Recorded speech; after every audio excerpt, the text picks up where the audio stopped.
It's time for the Douglas Coleman Show. Mr. Smooth and Savvy is joined by guests from all walks of life, from the entertainment industry to authors to political and social commentators, the famous and not so famous, the controversial and the light and fluffy. We have it all. Now, here's Douglas Coleman.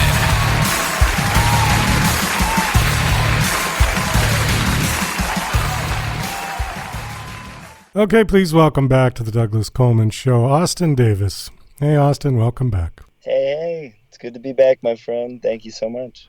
Nice to have you here. We always seem to have a pretty interesting conversation when you come on. And as we were just talking about before we got on, we were talking about birthdays and age and stuff. And I mean, I'm considerably older than you, and yet I don't feel like I'm talking to a kid, and I hope you don't feel like you're talking to your grandfather. No, not at all. Not at all. You know, I love our conversations because you are just such an incredibly easy guy to talk to, and we always just have a really fun time, you know? Well, thank you. I appreciate that. And so maybe I'm in the right job. You nailed it. You nailed it, Douglas.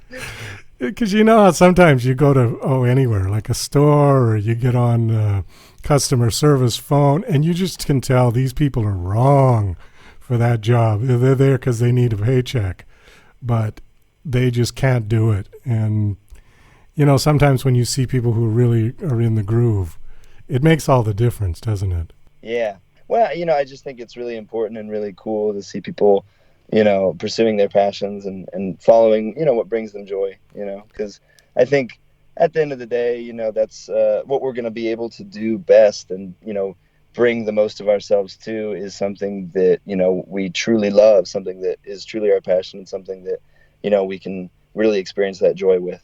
Well, I think it's unfortunate that people have to sideline their creative talents to make a paycheck and do something that doesn't really suit their soul. I know I had to do that for 20 years, 100%. You know, and a lot of artists have to do that. They have to go work at McDonald's or be a waiter.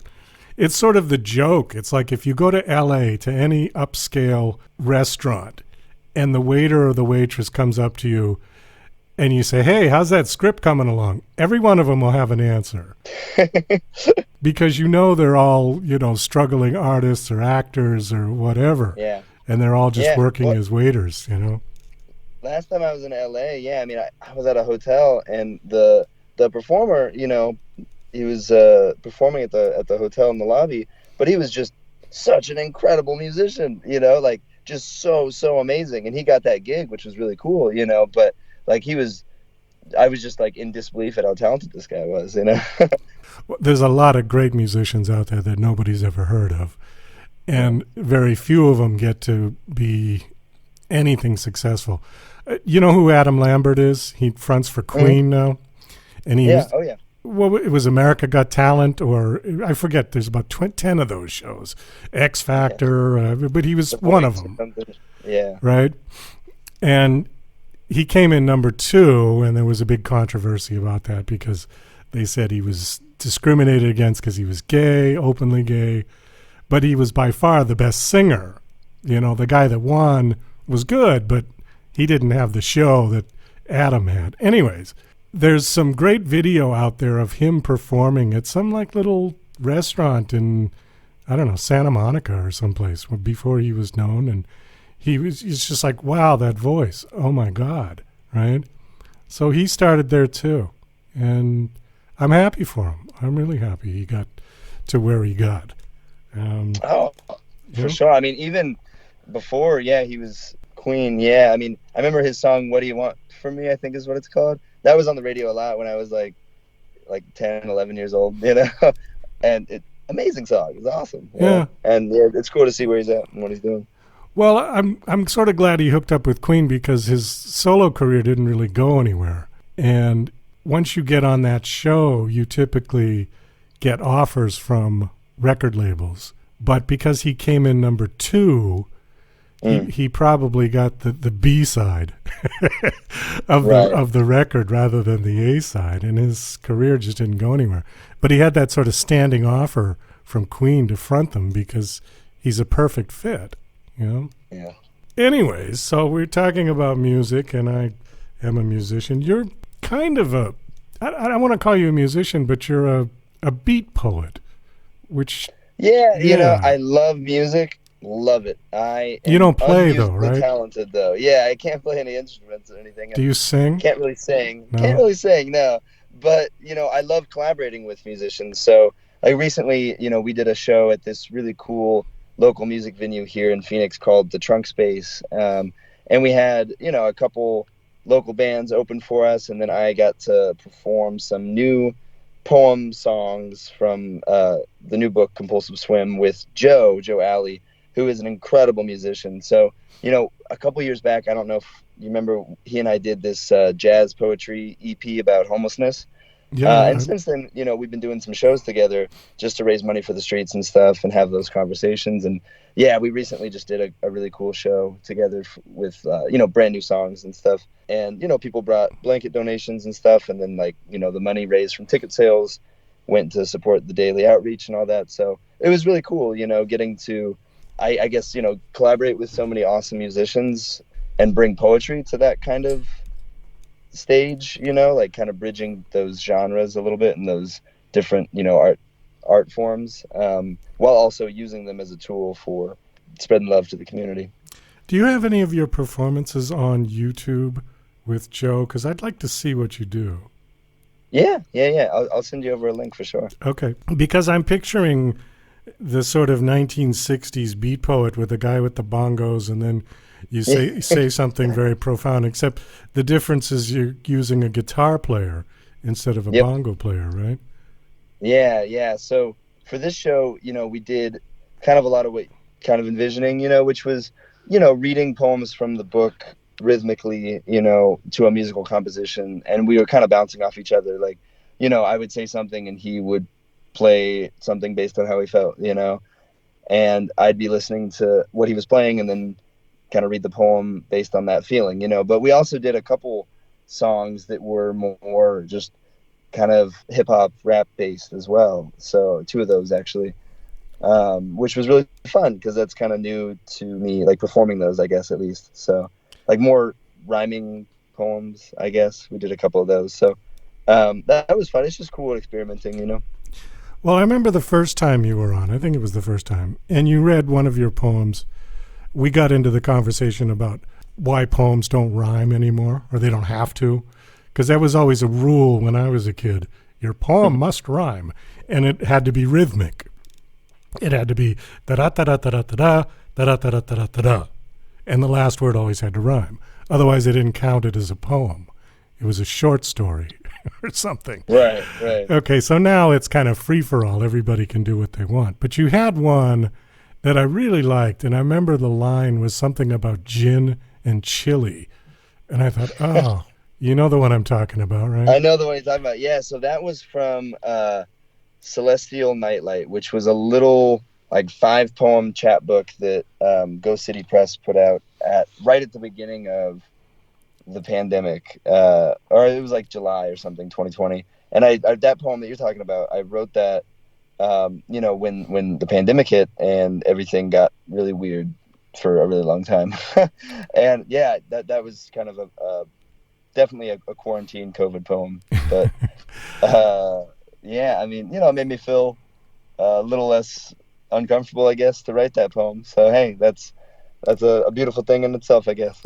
Well, it definitely painted the visual image because you got this feeling, I mean, a physical feeling of despair when you were reading it. At least I did.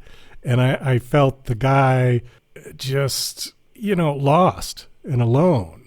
And that was the feeling that I picked up when you were reading that. Yeah, you know, loneliness is one of those things that is just exponentially explorable. You know, I think that loneliness not only is terrifying to me in some ways, but also interesting, I think, too, you know, because we all experience it. And, you know, no matter if we're around a lot of people or if we're alone, like we can still feel completely lonely, you know. And I that was something that I think I've been exploring in poetry over the last couple of years a lot.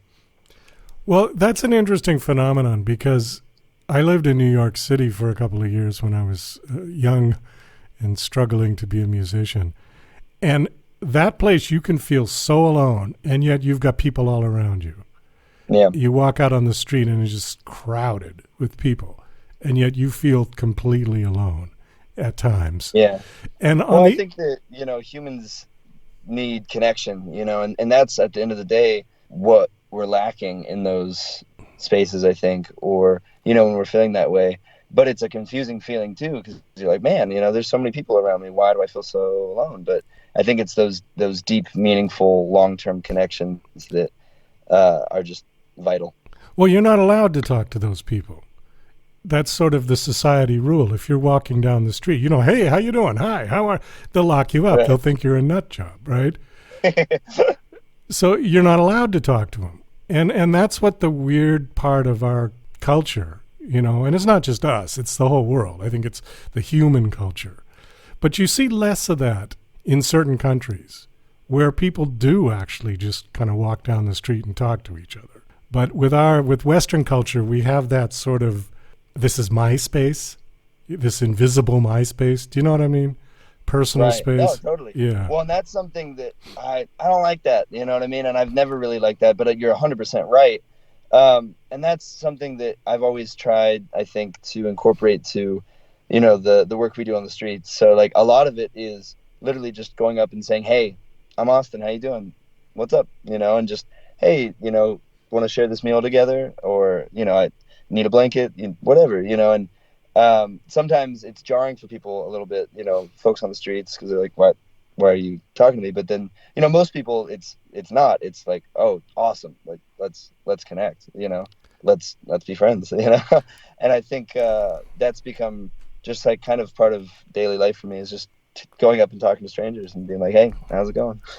I know you've been doing a lot of work with the homeless, and you had since I met you, and it seems you're still doing it. Was there any particular reason why you decided to do that? I mean, were you homeless at one point, or was there some personal connection to being homeless for you?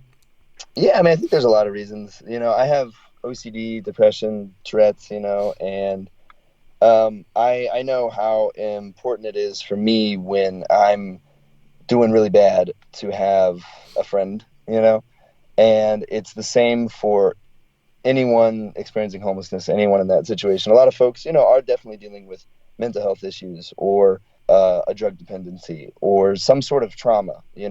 Trauma is behind almost everything. But I think the way that we help each other heal and move forward is simply by being together, by showing up, and by, standing with our community in solidarity and just trying to, help people see, hey, you do have a friend, you do have people who care, and you're not alone. It might seem scary, it might seem uncertain, but you don't have to figure it all out alone. I'm sure most people are pretty receptive and welcoming for the help they're getting from you and the attention. Do you ever get people that are hostile towards you, that just don't want you around? I mean, the daily experience is so varied. I've definitely had times where, we've had confrontation, but not because like, oh, I don't want this guy around. It's like, if there's some sort of mental health crisis going on, oftentimes, there have been situations that like can escalate quickly with that, even if it's just because of like external factors, like stuff going on around us, But yeah, for the most part, we're all just kind of a community, and I feel just as comfortable as I do pretty much anywhere on the streets as anywhere else. It's just kind of like a second family to me, And, it's definitely hard too, because I've seen a lot of friends die out there. People pass away from, overdose, from heat during the summer, from any number of things, and there's a lot of stuff that we can't control. And I think it's difficult sometimes to just recognize, okay, we can just do the best we can and have to live with that, I guess. Did you graduate school yet? Yeah. So I graduated in May. I don't know. It feels like a long time ago that I graduated college, but it was like, the last May. Okay. Yeah, so. And you got your degree in creative writing? Is that it? I did, yes. The least lucrative degree possible. I nailed it. Well, it's better than nothing. I mean, some places just want a BA in whatever. But I don't see you being one of those people anyways. I think you're a free spirit and you're going to make your own way without having to wear a corporate hat. Yeah, I mean, I just don't think that I could, I mean, my whole goal has been I want to do whatever I can to survive myself while also being able to write poems and spread love to the community day in and day out, and it's a constant struggle and it's not easy and it's uncertain sometimes and it's up and down and, but I'm doing the best I can to figure it out. 'Cause I'm also figuring out, what this life is all about and figuring out, my place as a tiny little human in it. Well, if I can offer you one piece of advice, figure it out while you're young, because I made the mistake of figuring it out when I was very young and then saying, oh, I don't think I'm going to go that way because of situations that happened. And then 20 years later, I tried to come back to it when I was not so young. And it's a lot more difficult when you're older. It is. When you're a kid, or younger, I should say, you don't care. There's just so many things that you like. Your passion is so strong and your body is strong, okay? At my age, my passion is very strong, but my body isn't. Right. And it's mismatched. And it's harder to kind of get going and get the work, because it does take a lot of work and determination to be successful in anything, but particularly in the creative arts, because there's so many people clamoring for the very few on the top. Right. There's a lot of lawyers out there. There's not a lot of rock stars. Right. Yeah. With poetry, it's like breathing or having to eat food. You know what I mean? It's just a part of living on this earth for me. Like, I'm always going to write poems, and I'm not going to force myself to write every day. I'm not going to say, oh, I got to do it like a job, even though that's kind of what I used to think. I'm just going to write poems when I need to. Like when I need to go eat a meal, I'm going to find a way to get some food, With that, I think that I want to use poetry as a tool, to hopefully help some people feel less alone in what they're going through, to maybe, have these difficult conversations around, social issues affecting our communities and affecting real people, and also use it to explore, my own healing process, my own mental health issues, and just, I guess, focus on that honesty through the art. So, if I never make a lot of money with it, that's not the point. That's not the goal. The goal is to tell my stories, and try to spread the love. Well, I agree. I mean, I think money is very overrated. We all need it, but how many Bentleys do you need, really? One car that gets you to and from. I have one old minivan, so 0 Bentleys apparently. But, it's those people that aspire to get 5 Bentleys that I just kind of look down on, because it's, I don't know, what's the word I'm looking for? Crass? Yeah. Yeah. I don't know. I think that, we have responsibility with what we have, to take care of each other, I guess. So I don't know. I guess from my philosophy, if you're rich, if you have a ton of money, let's spread that around, let's try to, push the world forward, in a positive way. Well, I agree. I mean, do something with the money rather than just keep it and sit on it like the king on the top of a mountain with his big pile of cash. You got to let it fall down a little bit and help people, but do something from your heart. That's right. what fulfills people. Is wow, we're getting really philosophical here. Hey, we always do, man. I wanted to ask you. I saw clips and different things on your Facebook and Instagram. You were doing a media tour at one point, and you were in LA. And how did the media tour go? When was this? Which one? Well, how many have you done? Last summer. Well, I mean, I don't know if they're really media tours. I mean, I'll do like book tours. I've done a couple book tours and stuff, and then with that, I'll do interviews, in the cities I go to. Oh, okay. Or, so maybe for the media / book tour. Yeah. When I went to LA, it was really cool. I got to meet up with a really cool muralist, and I basically just hung out with him for a while. He went and did a mural in Compton, and I went with him, and just, we just kind of talked about art and, poetry and painting and all that. And I got to go to Skid Row, meet some people on the streets there, and just have some conversations and hang out and spread the love a little bit there. But yeah, I'm looking forward to go back to LA to do some shows. That would be really cool. I got to go to New Jersey too, which I actually really, really dug. New Jersey has a really awesome poetry scene and art scene, and I got some really cool friends there doing some awesome work. But yeah, it's always fun to travel.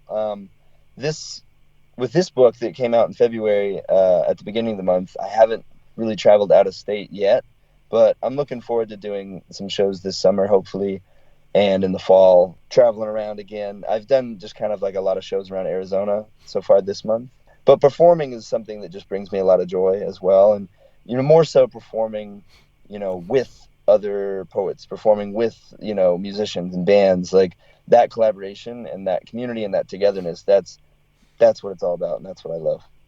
Let's talk a little bit about Compulsive Swim. That is your latest book. Is it a poetry collection?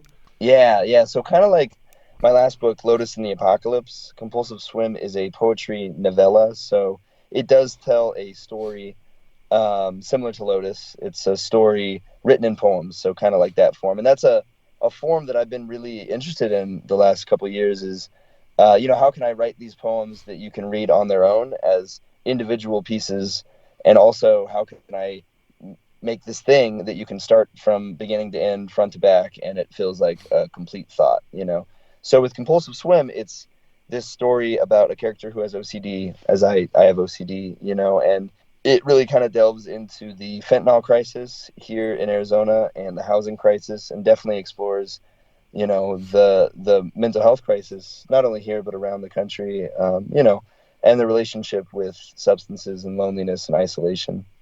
How long is the book? I know that sounds like a weird question, but how many pages is it? Like 60, I would say. Let's Okay. see. It's kind of similar length to the last book. Yeah, 58.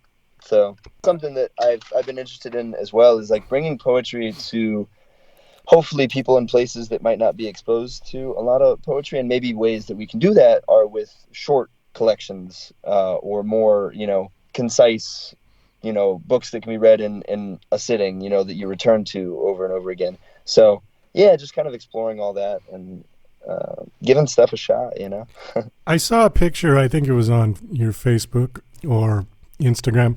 It might have been a promo for this, where you're kind of standing with all your clothes on in a swimming pool or something. Yeah. That was the tour poster for Arizona. Who took that shot? My friend Carson. They are just so talented and awesome, and it was really fun this summer. My friends and I, we just went to the apartment complex the pool in my apartment complex, and I got this suit from Goodwill, and just jumped in the pool, took some photos, had some beers and stuff, and just had fun with it. And the photos came out really awesome. They did. Yeah. Carson is just an incredible, artist and photographer, and but it was just a fun night. Just got to kick it and have fun and take some pictures too. Well, listen, I'm going to wind this down. Is there anything else you wanted to bring up? Anything you want to mention? You're going to be performing anywhere or going anywhere? Yeah, well, so one thing I've been doing is every month I teach a class at the Tempe Public Library.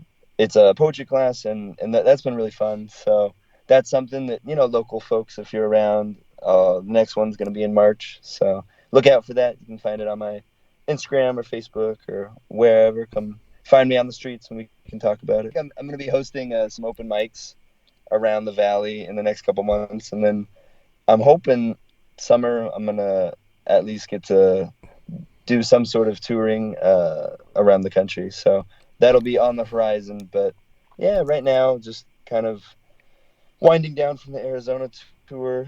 Might do a couple local shows, and then just, focusing on the street work and writing some new poems and taking care of myself a little bit. That's always something that is constant struggle for me, I think. So, hey, to anyone out there, take care of yourself and do something that brings you joy. Your poetry class that you were talking about at the Tempe Library, is that open for all ages? Yeah. So each class is on a different theme, kind of specific to the time. So, January we did something around New Year's, and it was around kind of rebirth and forgiving yourself, and just kind of moving forward through guilt and kind of topics related around that, and then writing poems based on that. So I write a poem first, and then I take the class kind of through step by step how to write a poem based on the poem I wrote. And people don't have to follow the prompt exactly, and I hope people don't. It's kind of just a jumping off point, but it's been really fun because at the end of every class, everyone comes away with a new poem, and I think that's just really beautiful, to be in that space together. And it's cool to get to witness people as they're creating, I guess. Give out your Instagram handle, please. Yeah, it's at Austin W. Davis 1. Well, listen, it's always a pleasure to have you on this show, and you're welcome back anytime. If you get something exciting that you need to promote, give us a call, let us know, message us something, and we'll do our best to get you on. And thank you, my friend. Thank you. As always, I love talking with you, and it's just good to catch up, my friend. It's just good to hear your voice and hear from you and see that you're doing good too, And yeah, I'm always grateful and blessed, whenever I get to get back in this space with you and have these conversations. I'm glad it's not that late in the year in the summer, because you wouldn't be sitting in the car like that if it were 114 degrees out. Yeah.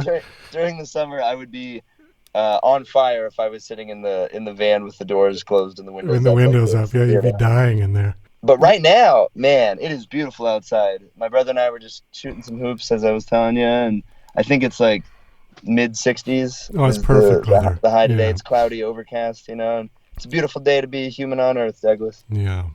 All right, Austin. Well, take care. Best of luck. You as well, my friend. Talk to you later.